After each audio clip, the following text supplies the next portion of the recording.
ನಿಜ ಹೇಳಿ, ಮಗುನ ಯಾರು ಕಿಡ್ನಾಪ್ ಮಾಡಿದ್ರು ಅಂತ ನಿಮ್ಗೆ ತುಂಬಾ ಚೆನ್ನಾಗಿ ಗೊತ್ತಿತ್ತಲ್ವಾ?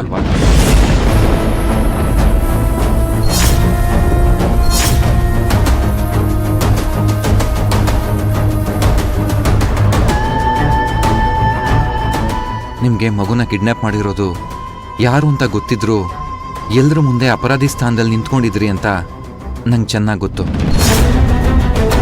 ಜೊತೆಗೆ ನೀವು ಧರ್ಮೇಂದರ್ ಅಂಕಲ್ ಈ ಕೆಲಸ ಮಾಡಿರೋದಕ್ಕೆ ಸಾಧ್ಯನೇ ಇಲ್ಲ ಅಂತ ಅಲ್ಲಿರೋರ್ಗೆಲ್ಲ ಗೊತ್ತಿದ್ರು. ಹೇಗಿದೆಲ್ಲ ಆಯ್ತು?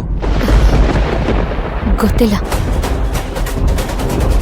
ನೀವು ನಿಮ್ಮ ಜೀವನದ ಗೋಲ್ ಅಚೀವ್ಮೆಂಟ್ ಅಂದ್ರೇನೆ ನಿಮ್ಮ ಅಕ್ಕ ಅಂತ ಬಂದಿದ್ದ ರಿಸ್ಕ್ ಎಲ್ಲ ತಗೊಂಡು ಕಷ್ಟಪಟ್ಟಿದ್ದೀರಾ. ಇದೆಲ್ಲ ಅತಿಗೆ ಗೊತ್ತಿದ್ರು ನಿಮ್ಮನ್ನ ಕಟ್ಕಟೆಯಲ್ಲಿ ನಿಲ್ಲಿಸಿ ಪ್ರಶ್ನೆ ಮಾಡ್ತಿದ್ರು. ನೀವ್ ಯಾಕೇನೂ ಮಾತಾಡ್ಲಿಲ್ಲ? ನೀವೇ ತಪ್ಪು ಮಾಡಿರೋ ತರ ಯಾಕೆ ಸುಮ್ಮನೆ ಇದ್ರಿ? ಯಾರನ್ನ ಕಾಪಾಡೋಕ್ಕೋಸ್ಕರ ಇಷ್ಟೆಲ್ಲ ಮಾಡ್ತಾ ಇದ್ದೀರಾ? ಅದು ಮಗು ಧರ್ಮೇಂದರ್ ಅಂಕಲ್ ಕಾರಲ್ಲಿದೆ ಅಂತ ನೀವೇ ಅತಿಗೆ ಹೇಳಿದ್ರಂತಲ್ಲ, ಈ ವಿಷಯ ನಿಮ್ಗೆ ಆಸ್ಪತ್ರೆಗೆ ಬಂದ್ಮೇಲೆ ಗೊತ್ತಾಯ್ತೋ ಅಥವಾ? ವಿರಾಟ್ ಪ್ಲೀಸ್, ಈಗ ನನ್ನ ಏನು ಕೇಳ್ಬೇಡಿ. ಕೇಳ್ತಿರ್ಲಿಲ್ಲ, ಆದ್ರೆ ನನ್ನ ಹೆಂಡತಿ ಬೇರೆಯವ್ರನ್ನ ಕಾಪಾಡೋಕೆ ಅವಳು ಬಲಿಪೀಠಕ್ಕೆ ಇರೋದು ನಂಗೆ ಇಷ್ಟ ಇಲ್ಲ.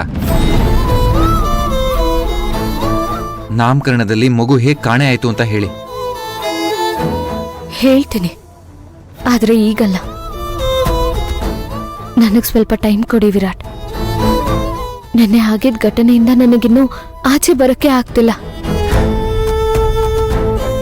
ನಾನು ಹಾರ್ಷಾಗಿ ಮಾತಾಡ್ತಿದ್ದೀನಿ ಅಂತ ಗೊತ್ತು, ಆದ್ರೆ ನಂಗೆ ಬೇರೆ ದಾರಿನೇ ಇಲ್ಲ. ಅದಕ್ಕೆ ನನ್ನ ಮಗುನ ನೀನ್ ನೋಡ್ಬೇಡ, ಎತ್ಕೋಬೇಡ ಅಂದಾಗ ನಿಮ್ಮಲ್ಲಾಗಿರೋ ಸಂಕಟ ನಾನು ನೋಡ್ದೆ. ಅದನ್ನ ನಂಗೆ ತಡ್ಕೊಳಕ್ಕಾಗ್ಲಿಲ್ಲ. ಆಗ ನಂಗೆ ಅತ್ಗೆನ ಪ್ರಶ್ನೆ ಮಾಡ್ಬೇಕು ಅಂತ ಅನ್ಸ್ತು, ಆದ್ರೆ ಸುಮ್ಮನೆ ಇದ್ದೆ. ಯಾಕೆ ಗೊತ್ತಾ? ಅಲ್ಲಿ ನಾನು ಅತ್ಗೆ ಪ್ರಶ್ನೆ ಮಾಡಿದ್ರು ನೀವೇನೋ ಅನುಭವಿಸ್ತಿದ್ರಿ ಅಂತ. ಇನ್ ಮುಂದೆ ಹೀಗೆ ನಿಮ್ಮನ್ನಂತಿದ್ರೆ ನಾನು ನಿಮ್ಮ ಗಂಡನಾಗ ಉತ್ತರ ಕೊಡ್ಬೇಕಾಗತ್ತೆ. ಆಗ ದಯವಿಟ್ಟು ನನ್ನನ್ನು ತಡಿಬೇಡಿ.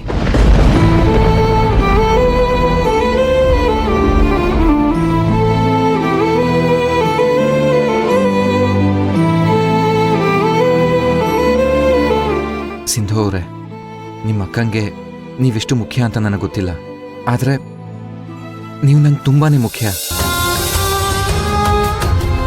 ನಿಮಗೋಸ್ಕರ ನಾನು ಯಾರನ್ನು ಬೇಕಾದರೂ ಎದುರಾಕೊಳ್ಳೋಕ್ಕೆ ಸಿದ್ಧ. ಆಗ ನನ್ನ ಅಪರಾಧಿ ಸ್ಥಾನದಲ್ಲಿ ದಯವಿಟ್ಟು ನೋಡಬೇಡಿ.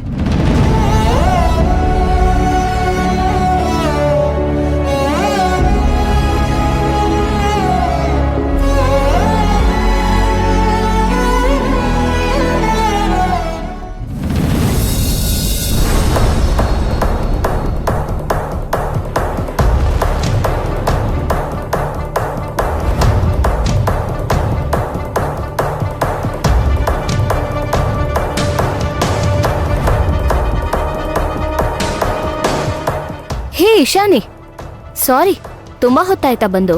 ನನ್ನ ಮೀಟ್ ಮಾಡಕ್ ಬರ್ತಿದ್ರು ಇಷ್ಟ ಆರಾಮಾಗಿದ್ಯಾ ಸಿಂಧು? ಸರಿ ಮಾಡಕ್ಕಾಗದೆ ಇರೋ ಸಮಸ್ಯೆಗೆ ಎಷ್ಟ್ ದಿನ ಅಂತ ಕೊರ್ಗಕ್ಕಾಗತ್ತೆ? ಗುಡ್. ಹಾಗಿದ್ರೆ ನೀನ್ ಮಾಡಿದ ತಪ್ಪಿಂದ ಏನೂ ಸರಿ ಮಾಡಕ್ಕಾಗಲ್ಲ ಅನ್ನೋದು ಅರ್ಥ ಆಯ್ತಲ್ಲ. ಸರಿ, ಯಾಕೆ ನನ್ನ ಕರೆದಿದ್ದು? ಸೇಮ್, ನೀನು ಮನೆ ಯಾವಾಗ ಬಿಟ್ಟೋಗ್ತೀನಿ ಅಂತ ಕೇಳತಿಕ್ ತಾನೆ? ಕರೆಕ್ಟ್. ಹೋಗಲ್ಲ.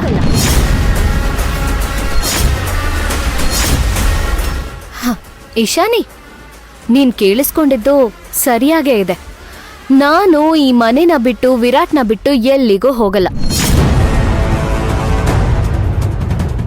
ನಾನ್ ಪ್ರೆಗ್ನೆಂಟ್. ಈ ವಿಷಯ ವಿರಾಟ್ಗೆ ಗೊತ್ತಾದ್ರೆ, ಮನೆಯವ್ರಿಗೆ ಗೊತ್ತಾದ್ರೆ ಏನಾಗತ್ತೆ ಅಂತ ಗೊತ್ತಿದ್ದು ಈ ತರ ಮಾತಾಡ್ತಿದ್ಯಾ? ಅದ್ರ ಬಗ್ಗೆ ನನಗ್ ಗೊತ್ತಿಲ್ಲ, ಆದ್ರೆ ನನಗೆ ನನ್ನ ವಿರಾಟ್ನ ಬಿಟ್ಟು ಹೋಗೋದಕ್ಕೆ ಇಷ್ಟ ಇಲ್ಲ ಅಷ್ಟೇ. ಯಾಕೆ? ನಾನು ಅವ್ರನ್ನ ತುಂಬಾ ಪ್ರೀತಿಸ್ತಾ ಇದ್ದೀನಿ, ಅದಕ್ಕೆ ಬಿಟ್ಟು ಹೋಗೋದಕ್ಕೆ ಸಾಧ್ಯನೇ ಇಲ್ಲ. ಈ ಹೊಸ ನಾಟಕ ನನ್ನ ಹತ್ರ ಬೇಡ ಸಿಂಧು. ನಿನ್ಗೆ ಇಷ್ಟ ಇಲ್ಲ ಅಂತ ತಾನೆ ನನ್ಗೆ ವಿರಾಟ್ ಜೊತೆ ಮದ್ವೆ ಮಾಡಿಸ್ತೀನಿ. ಯಾವತ್ತಿದ್ರೂ ಅವ್ನು ನಿನ್ನೋನೆ ಅಂತ ಮಾತು ಕೊಟ್ಟಿದ್ದು ನಿಜ. ಆಗ ನನಗೆ ವಿರಾಟ್ ಮೇಲೆ ಪ್ರೀತಿ ಇರ್ಲಿಲ್ಲ. ಏಯ್, ಏನೇ ಮಾತಾಡ್ತಿದ್ಯಾ? ನಿನ್ ಮೂಡ್ ಆನ್ ಅಂಡ್ ಆಫ್ ಆದಾಗೆ ನನ್ ಲೈಫ್ ಡಿಸೈಡ್ ಮಾಡಕ್ಕೆ ನೀನ್ ಯಾರೇ? ನಿನ್ಗೆ ಕೋಪ ಬರೋದಕ್ಕೆ ಕಾರಣ ಇದೆ ಇಶಾನಿ, ಒಪ್ಕೋತೀನಿ. ವಿರಾಟು ನನ್ನನ್ನ ಪ್ರೀತಿ ಮಾಡಿರ್ಲಿಲ್ಲ ಅಂದಿದ್ರೆ, ನಾನೊಬ್ಳೆ ವಿರಾಟ್ನ ಪ್ರೀತಿ ಮಾಡ್ತಿದ್ರೆ ಬಹುಶಃ ನನಗವ್ರನ್ನ ಬಿಟ್ಟು ಹೋಗೋದು ಅಷ್ಟು ದೊಡ್ಡ ವಿಷಯ ಆಗ್ತಾ ಇರ್ಲಿಲ್ಲ ಅನ್ಸುತ್ತೆ. ಆದ್ರೆ ಈಗ ಒಬ್ರನ್ನೊಬ್ರು ತುಂಬಾ ಪ್ರೀತಿ ಮಾಡ್ತಾರೆ.